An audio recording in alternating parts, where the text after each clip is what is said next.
bienvenue sur cette première vidéo de mathématiques malgré le confinement. Bienvenue à mes élèves qui vont à travers ces différentes vidéos corriger ou faire le bilan qui était prévu au mois de mars. Et là, tout début mars, quand le confinement est arrivé, et malheureusement ou heureusement, ça dépend de quel côté de la barrière on se trouve, ce bilan n'a pas eu lieu. Donc c'est pour ça qu'à travers ces vidéos, je vais vous proposer les différentes questions qui étaient prévues. Vous les proposer, puis les corriger, les faire avec vous. Ça dépend encore une fois à quel moment vous vous situez. À quel moment vous vous situez, c'est-à-dire, est-ce que vous avez été télécharger la version PDF à travers nos plateformes numériques, et donc vous les avez fait, donc vous êtes ici sur cette vidéo pour voir si ça a fonctionné pour vous, ou simplement vous n'avez pas eu accès au PDF, que ce soit mes élèves ou peut-être des personnes qui ne sont pas de mes élèves, qui sont tombés sur cette vidéo par hasard, par un partage ou que sais-je. Eh bien vous voyez, vous pouvez découvrir ici sur la gauche de votre écran là les questions au fur et à mesure, et donc je vous invite, et je donnerai des signaux régulièrement dans la vidéo, à mettre de temps en temps en pause pour peut-être faire l'exercice vous-même et puis découvrir si ça a fonctionné ou pas. À travers les différents tests, j'ai pu remarquer que et entendre à la télé que malheureusement dans les familles c'est pas facile de travailler à travers le numérique, puisque peut-être que papa ou maman doivent faire du télétravail, il n'y a qu'un ordinateur à la maison, c'est compliqué. Donc la chance de cette plateforme YouTube, c'est que c'est utilisable sur un ordinateur, hein, c'est utilisable sur votre smartphone, sur votre tablette, ou encore mieux pour les gamers, de profiter de l'application YouTube qui se trouve maintenant sur les 3 consoles, que ce soit c'est Nintendo, Sony ou Microsoft, et à ce moment-là de profiter carrément de l'écran de la télévision pour avoir les questions encore en plus grand, et là plus problème de lecture, voilà. Vous trouverez donc à gauche la matière, hein, et puis juste au-dessus de moi, là, les sujets et un peu le menu de la vidéo. Vous voyez, aujourd'hui, si on regarde résolution d'un système d'équations par la méthode d'addition ou de Gauss, on en reparlera. Ensuite, je vous ferai une petite pause historique, une micro-pause, quelques minutes, justement pour vous parler, c'est qui là, ce Gauss qu'on voit parler, hein. Et puis on passera à une résolution d'un système par la méthode de substitution. Voilà le menu d'aujourd'hui, et puis nous sommes partis. Hein, j'ai prévu, moi aussi, vous voyez, vous pouvez faire la même chose, mon petit correctif, car j'ai moi-même fait les exercices pour vous proposer, et puis quelques petites notes de mes recherches un peu historiques. Bon, nous sommes partis donc avec ce premier exercice. Si on lit bien, hein, juste à côté de nous, résous les systèmes suivants par la méthode de ton choix. Alors, en effet, hein, c'est noté dans le menu, on a 2 méthodes, la méthode d'addition et la méthode de substitution. Bien entendu, les 2 méthodes fonctionnent à chaque fois, mais il est plus intéressant et plus facile de temps en temps sur certains types de systèmes d'utiliser la méthode d'addition, et dans certains cas la méthode de substitution. Si je regarde ici la première équation, on voit qu'il y a un facteur numérique qui est lié à chacun des termes. Ici, 3x plus 2y, et en dessous, sur notre deuxième système, 10x plus 7y. Ici, à côté, on voit, il y a un x qui n'a pas de facteur numérique, ou un facteur numérique un peu caché. Hein. On sait que quand il y a x, c'est en fait un x. Et donc, ceci va orienter les 2 techniques. Dans les 2 cas, on se retrouve dans un système d'équations. Qu'est-ce que c'est un système d'équations? Je le rappelle, ce sont 2 équations qui sont liées par cette accolade, qui veut dire que dans les 2 équations, la valeur de x est identique et la valeur de y est identique dans les 2 cas. Et donc, il faudra trouver, le but de l'exercice, c'est de retrouver la valeur de x et la valeur de y, qui vont permettre de dire que 3x plus 2y va être égal à 11 et 10x plus 7y est égal à 36. Il faut trouver, c'est un peu plus compliqué que sur une équation classique, il faut trouver la valeur qui va fonctionner dans les deux équations pour les deux équations en même temps. Et ça, de temps en temps, on pense avoir trouvé la réponse sur une des équations et puis elle ne fonctionne pas sur la deuxième. Et donc, voilà. Dans le cas de cette première équation, hein, vous le comprenez grâce au menu, c'est bien la méthode d'addition que l'on va utiliser. La méthode d'addition, j'aime pas trop, hein, les différentes méthodes mathématiques, surtout sur les systèmes, portent à travers les pays des fois différents noms. Et vous verrez que moi, ce sera quasiment une méthode de soustraction. Pourquoi? Alors, on est bien d'accord que le souci entre ces deux équations, c'est que nous n'avons pas le même nombre de x, nous n'avons même pas le même nombre de y. Ça aurait été pratique d'avoir le même nombre parce que ça veut dire que la différence qu'on trouve ici dans le résultat, si on avait le même nombre de x, ben, la différence de résultat viendrait des y. Et à l'inverse, si on avait le même nombre de y, la différence de résultat viendrait du coup des x, de la différence qu'il y a entre les x des deux équations. Ah, et donc ça, c'est le premier souci. La méthode d'addition, je vous rappelle, consiste à essayer d'égaler en premier lieu soit les x, soit les y, de les égaler ou de les opposer. Moi, personnellement, je préfère les égaler. Ça m'a toujours permis de ne pas faire d'erreur. Je t'ai donné là déjà un bon indice. Si tu n'as pas fait l'exercice, je t'invite à mettre pause sur la vidéo et d'essayer de résoudre cet exercice par toi-même. Je te laisse 3 secondes pour quitter, pour mettre en pause, et tu reviens quand c'est fait, il n'y a pas de souci. 3, 2, 1. Bon, si tu es toujours là, c'est que tu as déjà fait l'exercice, ou peut-être que tu es revenu. Du coup, nous sommes partis. Hop. Et moi, ce que je vais vous proposer ici, c'est d'essayer d'égaler les x qui sont là. Nous avons 3x sur la première équation, 10x sur la deuxième. Tiens, quel nombre, quel dénominateur commun, quel facteur commun on pourrait placer entre 3x et 10x? 3, 10. Quel est le nombre qui se trouve à la fois dans la table de 3 et dans la table de 10? Si tu as répondu 30, c'est pas mal du tout. Mais on voit bien ici, nous n'avons que 3x à la première équation et 10x et pas 30x des deux côtés. Ben, pas de souci. En mathématiques, il y a une loi qui nous dit que on a le droit de multiplier une équation à condition qu'on multiplie tous ces termes et pas uniquement le x. Et donc, par exemple, pour avoir ici 3x, je vais profiter, je vais multiplier toute cette équation par 10. Et donc, je vais obtenir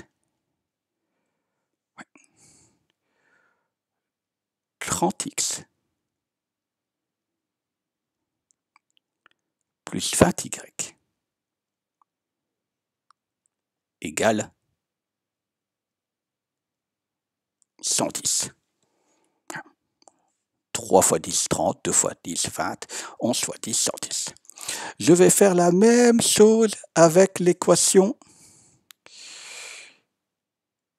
du dessous, pardon. Bien entendu, j'ai dit x, j'aimerais avoir la même chose, donc 30, donc celle-ci, c'est pas par 10, mais bien par 3. 10 fois 3, 30. Et donc, mon équation va devenir 3 fois 10, 30x, plus 7 fois x, 7y, pardon, 21y, 3 fois 7, et 3 fois 36, 3 fois 6, 18, 3 fois 30, 90, 90 et 18, 108. Et j'ai ici, maintenant, un nouveau système qui est identique au système du dessus. On reste dans la même, dans les mêmes proportions, dans les mêmes égalités, puisque on a bien multiplié l'intégralité de chaque équation par un même nombre. Ben regardez, 30x et 30x, hein, c'est c'est magnifique. Je peux les annuler. Je peux me débrouiller pour ne plus avoir de x en faisant quelle petite opération? En soustrayant les deux équations. Et du coup,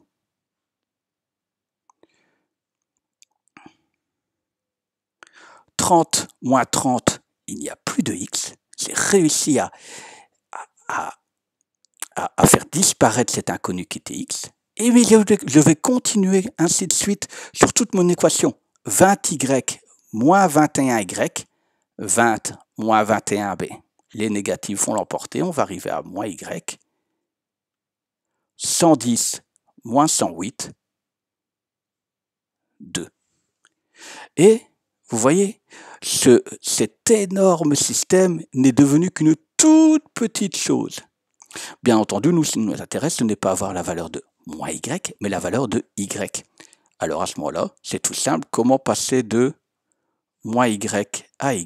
Ben simplement en divisant ou en multipliant. Les deux fonctionnent en divisant ou en multipliant par moins 1.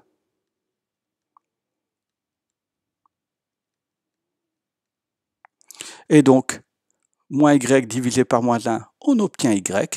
Mais forcément, une opération qui est faite dans un membre doit être faite dans l'autre membre pour garder un équilibre, comme une balance, un peu une balance de Roberval, une balance à plateau. Et bien voilà, 2 divisé par moins 1. Hop. Moins 2. Et nous avons déjà réussi à trouver une de nos deux inconnues. Y est égal à moins 2. Tiens, maintenant que je sais que y est égal à moins 2, que vais-je pouvoir faire pour réussir à trouver la valeur de x? Alors bien entendu, certaines personnes pourraient se dire je vais faire exactement la même chose, mais cette fois-ci je vais égaler les y et puis en continuant je vais retrouver x. Mais ça va être vraiment plus long. Mon professeur de mathématiques me disait souvent, il y en a qui le déplacent comme un éléphant mathématique et d'autres comme des libellules. Mais nous, on va tenter de se déplacer comme des libellules mathématiques, c'est-à-dire que on va utiliser une technique toute simple. Maintenant que nous savons que y est égal à moins 2, je vais remplacer dans la première ou dans la deuxième équation, c'est un choix purement personnel. Généralement, on choisit l'équation qui a les plus petits nombres, les nombres les plus faciles à utiliser, etc. Eh bien, on va donc remplacer. Remplaçons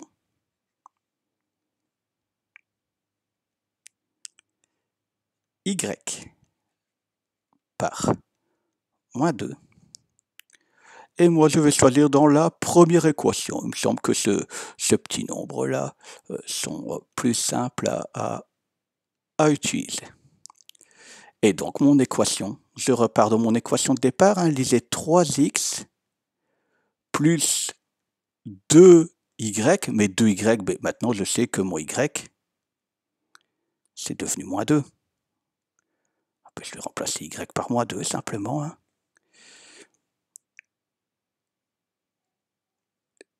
Est égal à 11. Et donc,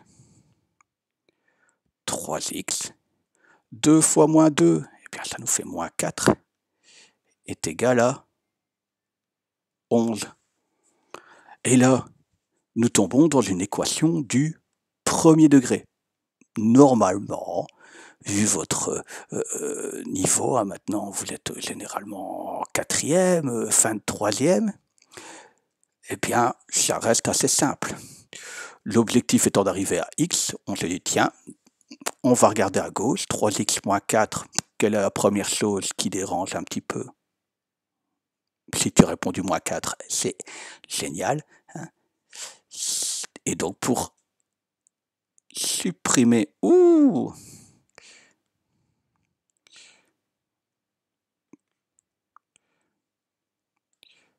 vous voyez,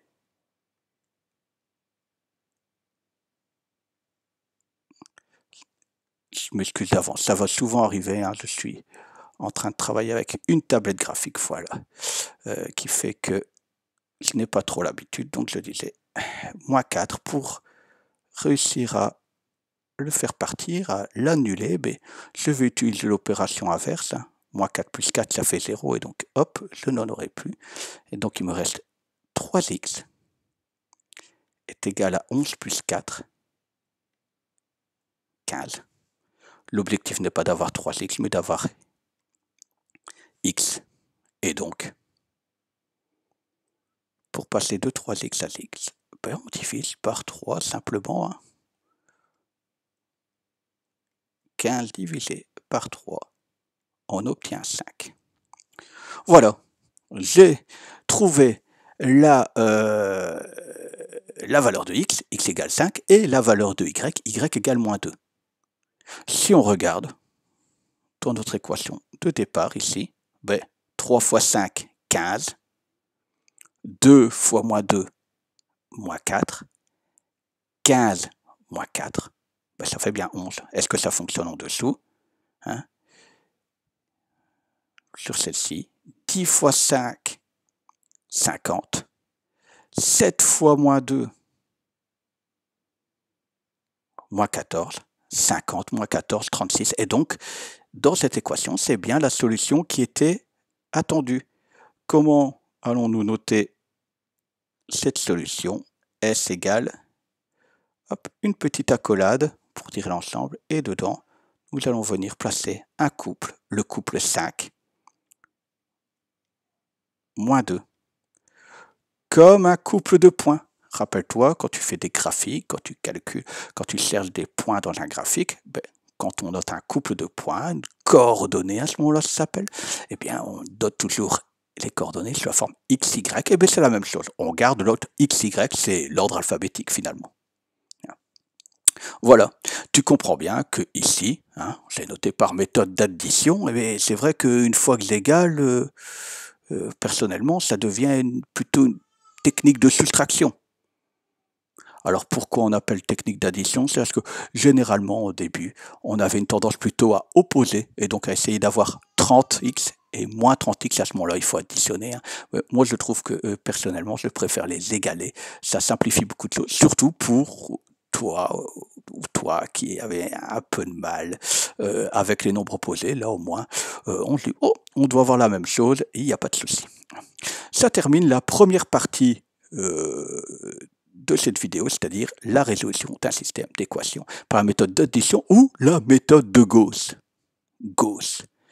Qui est Gauss? Alors, Gauss, c'est un personnage qui est à la base de...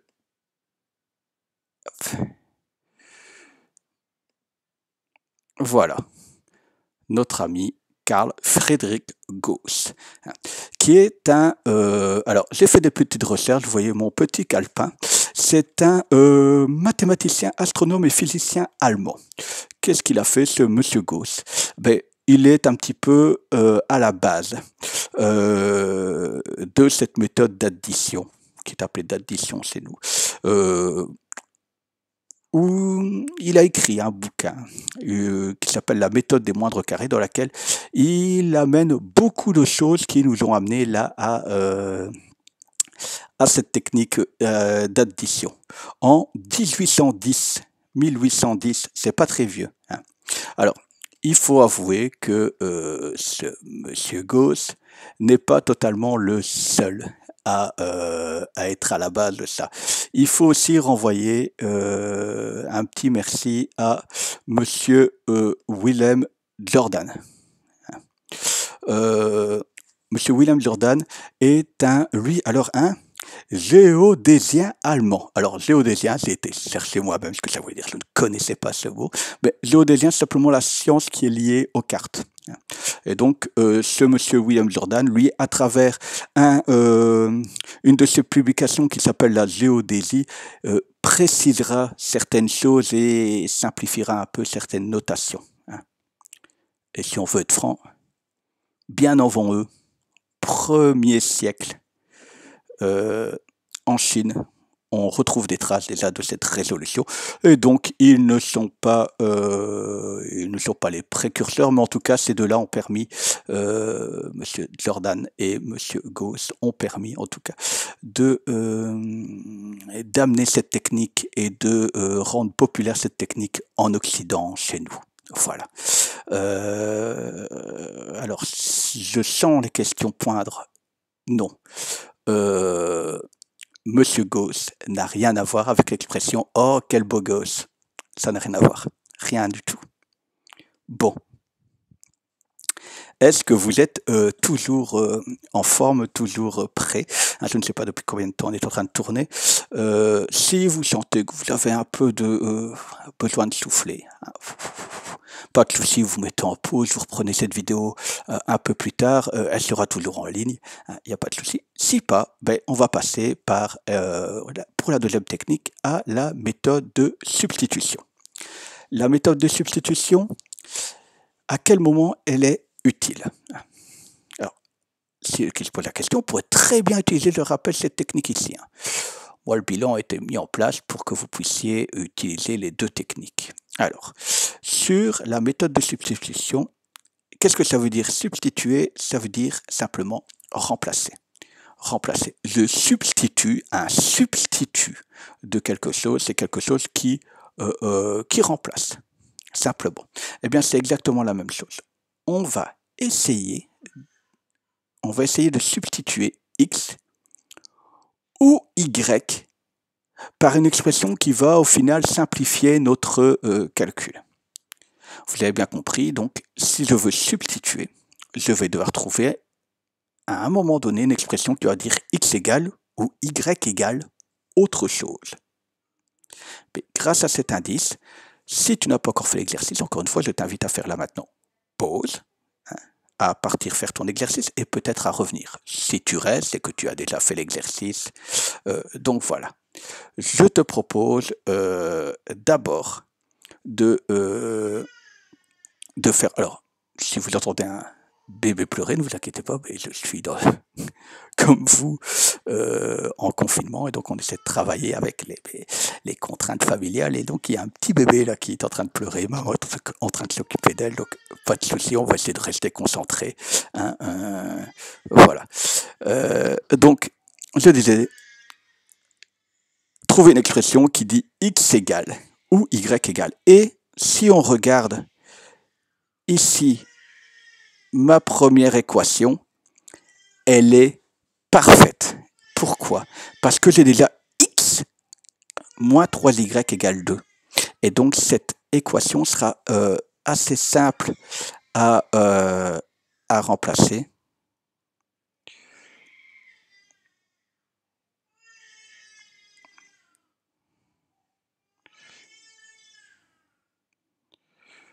Hop.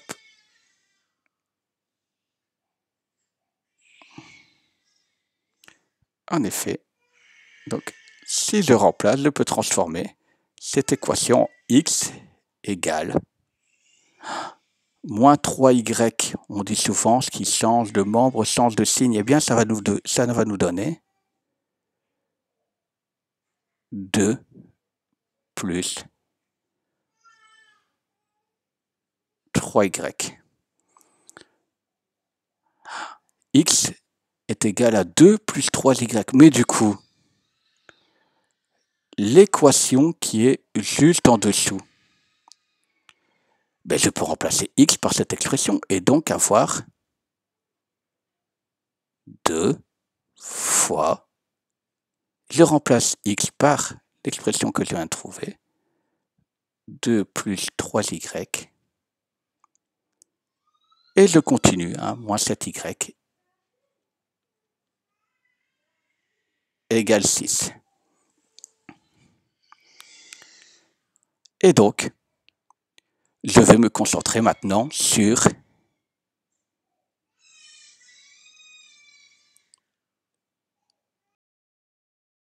que je viens de voir apparaître et la résoudre. Je vais la résoudre juste ici en dessous. Donc 2 fois 2 par la distributivité nous donne 4. 2 fois 3y, encore une fois par la distributivité va nous donner 7y. Et il nous reste moins 7y égale 6. On est donc sur une seule équation, un peu plus simple, qui nous donne que 4, je n'y touche pas, 6 moins 7y, 6y moins 7y, moins y, est égal à 6. Et donc, qu'est-ce qui se passe maintenant? Il n'y a plus qu'à résoudre cette petite équation. Je vais me permettre de juste... Je vois que j'ai une petite page qui vient de s'ouvrir là, voilà. Comme ça, on est un peu plus tranquille. Et donc, je reviens à mon exercice. On peut transformer. Ce 4 me dérange un petit peu, comme tout à l'heure, comme de l'équation de tout à l'heure. Mais si je fais moins 4, il va me disparaître, il va me rester moins y. Par contre, si je fais moins 4 dans un membre, pour moi garder encore cet équilibre, puis je vais être obligé de le faire dans l'autre membre. Et donc, ici, comme tout à l'heure, on tombe un peu... regardez, le hasard total fait que je peux diviser ce qui nous reste par moins 1, et donc y va être égal à 2 divisé par moins 1 est égal à moins 2. Et, alléluia, je sais que y est égal à moins 2. C'est la première solution qui arrive sur... c'est la première valeur qu'on vient de trouver. Comme tout à l'heure, je sais que y est égal à moins 2. Il n'y a plus grand chose à faire en fait. Regardez. On a annoncé ici que x est égal à 2 plus 3 fois moins 2. Enfin, y. Mais y est égal à moins 2, on vient de le dire. Donc finalement, en repartant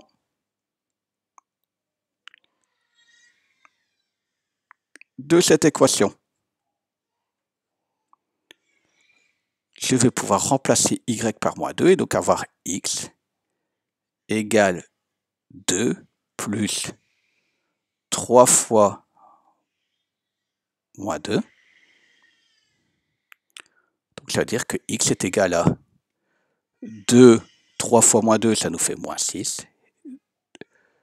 2 moins 6 est égal à moins 4. Encore une fois, si je veux vérifier ma solution, x est égal à moins 4, je remplace. Moins 4, moins 3 fois moins 2. Moins 3 fois moins 2, plus 6. Moins 4 plus 6, 2. Comme demandé ici dans l'équation. Moins 4, moins 3 fois moins 2, moins 3 fois moins 2, plus 6. Moins 4 plus 6, 2. Je fais la même chose avec ma deuxième équation. Je remplace 2 fois moins 4, moins 8. Moins 7 fois moins 2, ça nous fait plus 14. Moins 8 plus 14, et bien on obtient 6. Et donc ici,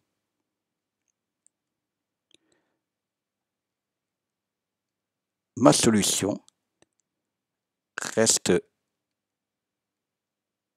donc le couple moins 4, moins 2. Voilà, c'est terminé. Le travail pour aujourd'hui est totalement terminé. Quoi de plus, une petite séance mathématique super simple. J'espère que pour vous, il n'y a plus trop de questions. S'il y a des questions, n'hésitez pas en commentaire si vous êtes pas sur mes élèves.